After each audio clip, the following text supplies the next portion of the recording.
joys of owning a Mark 8. Alright y'all, so for today's video, I'm going to be talking about the pros and cons of air suspension or coils.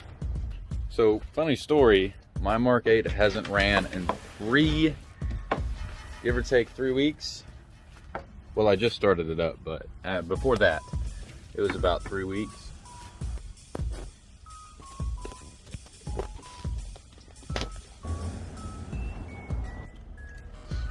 Alrighty, third time's a charm trying to make this video.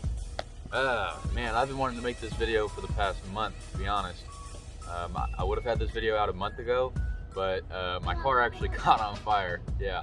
So about a week ago, or not a week ago, I'd say a month ago, my car actually caught on fire. Yeah. I don't know if you can see that, but it actually caught on fire. That shit was pretty crazy. I had never had a car catch on fire on me before. Immediately when I had seen it, I panicked. I didn't know what to do. So the fire started in the trunk with the, it's great to talk about in this video because I'm trying to promote the usage of air suspension. But anyway, yeah, my air suspension control module, I think that's what it is, caught on fire. But I'm gonna take full responsibility. It was definitely my fault. So it kept popping fuse number 9, I believe it is. I could be wrong, but I kept popping this fuse, and I would keep putting new fuses in, and it would just pop them. So after 3 tries, I was like, okay, I give up. I don't know what the hell it could be. So I went inside, and I sat down and was gonna relax for the day. Then I decided, you know what? No, I wanted to detail my truck. You probably can't see it, but I wanted to detail my truck, and I just got a brand new steam cleaner. I was gonna try it out. But the steam cleaner was in the trunk of the car. So I went to go get the steam cleaner out of the trunk of the car, and as soon as I open up the trunk, it is like smoke everywhere, and I immediately think, what the hell is going on? So I look deeper into the trunk, and I can see where all the stuff is up here is a huge fire, and on the bottom, deep down in the trunk, was on fire too. Immediately I panicked. I didn't know what the hell to do. I didn't have a fire extinguisher or nothing. I started tripping balls. I had never had a car catch on fire on me before, and I was just thinking, oh my God, I'm gonna be that guy on the news today. I took the water hose and I just started blasting all down the trunk. I freaking soaked at least a pool full of water inside of the trunk. Then at this point I noticed, okay, the top part of the car is on fire. By top part, I mean this part right here. I don't know exactly what it's called. I don't know if you can see it right there. Was on fire, and I opened up the door. I literally soaked the entire interior of the car. I was panicking. I didn't know what to do. You know, I've seen my car on fire, my baby, my literal baby on fire. My first car was on fire. I mean, what would you have done if you've seen this? I mean, seriously. But long story short, I just wanted to thank God because it could have been a lot worse. This car couldn't have been here. It wasn't on the insurance. So either way, I'm fucked. Now, the reason why you clicked on this video. So if you have a Lincoln Mark 8, 93 to 98, you're probably in a situation where your air suspension's leaking, the front's leaking down, or every time you drive it, the check suspension or whatever, the check air ride message will come on. So I'm going to try and explain as best as I can the pros and cons of both systems and why you should choose what you should choose. Yeah. Alright, so I'm going to start with the pros of the coil conversion kit, and then I'll move on to the cons. So I've owned 3 Mark 8s, 2 of which had working air suspension, which this is one of them. And my green 98, which I think I made a couple videos of in the past, had the coil conversion kit. The pros are, they're cheaper. I think they range anywhere from $200 to $400 at AutoZone for the whole conversion kit. It's relatively easy to install if you know how to be a mechanic, you know what I'm saying? But now, the cons of the coil conversion kit. Now, depending on what kit you go with, there's Arnott, Strutmaster, there's a few others, but I can't name them off the top of my head right now. I had the Arnott kit on my green 98 base model, and you know, for driving every day, you know, not wanting to race the car, you just want to drive it, you know, the Arctic kit's a solid option. It rides floaty and boaty. Yeah, I said that.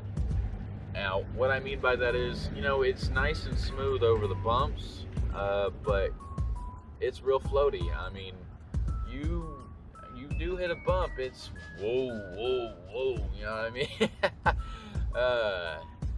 It really, the coils really changed the personality of this car to a great extent.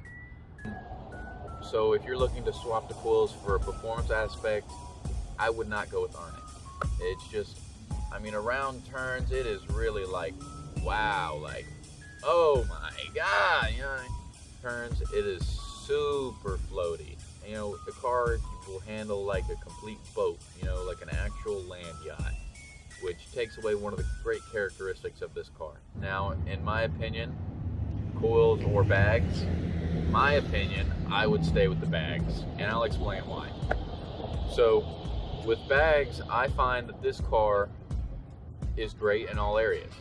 It's comfortable, it handles great around turns, and at highway speeds it lowers itself, which is pretty cool. I mean, that's just cool. You know, you can't tell, but supposedly it makes the car more aerodynamic, you get better fuel economy, blah blah blah blah blah.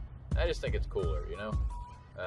When you're driving around town, it sits up a little bit higher, and then when you get onto the highway, I think the point where it lowers is at 55. I could be wrong, but I think that's when the system decides to lower itself. But if you have a simple understanding of how the bags work and all the systems, then it's really not that big of a deal. There's 3 sensors.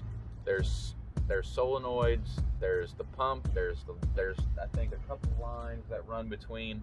But you know, it's really not that many things that could go wrong. It is very annoying. My front bags do leak overnight when I wake up. The front end will be sagging down, but you know, for me, that's not that big of a deal. Now, if you want the best of all worlds, and this is in my opinion, you want the sportiness, you want the comfort, you want everything, the bags is just the only way to go. I mean, there's the coils. I've heard strut masters ride like absolute shit.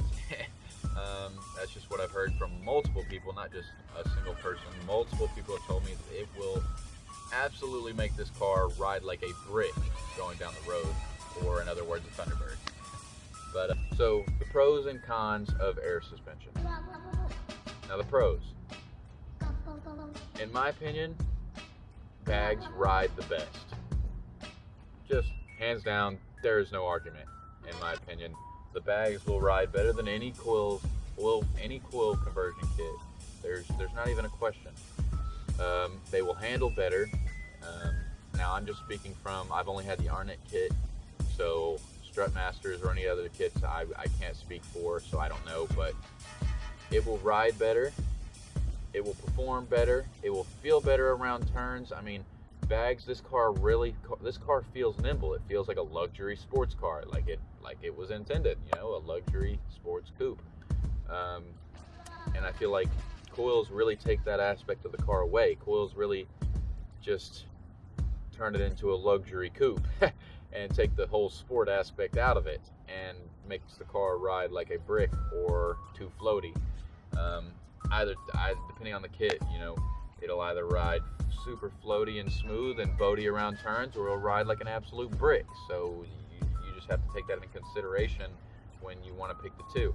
Now with bags, the pros are that you can really get the best of all of these worlds. You know, it rides great, it handles great, it can lower itself at higher speeds. You know, it's really a pretty unique and cool system, and it really adds to the uniqueness of these cars is the whole bag system.